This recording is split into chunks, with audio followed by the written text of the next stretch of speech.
Hi guys, welcome to FoodLovers channel. Today I'm going to show you how to increase your testosterone levels, the male hormone. You need to take foods rich in zinc. The foods which are rich in zinc are meats, fish, and the best sources of zinc are cheese, beans, and milk, and yogurt or kefir made from the raw milk. So you need to include all the foods which are rich in zinc, and next you need to increase the vitamin D levels.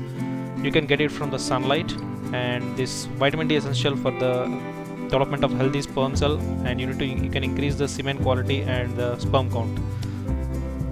And sunlight is also essential to generate vitamin D, and you can get it from eggs and mushrooms also. Next, you need to eliminate sugar from your diet. Sugar means the refined sugar which you get in the market. So instead of that, you can replace it with natural sources like honey and stevia, etc.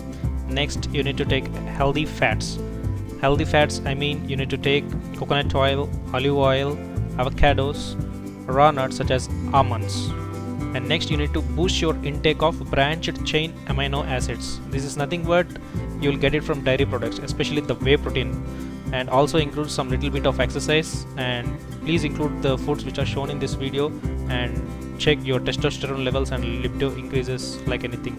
And don't forget to click that FoodLovers icon, and please do subscribe to my channel. That's it guys, stay fit and stay healthy. Bye bye.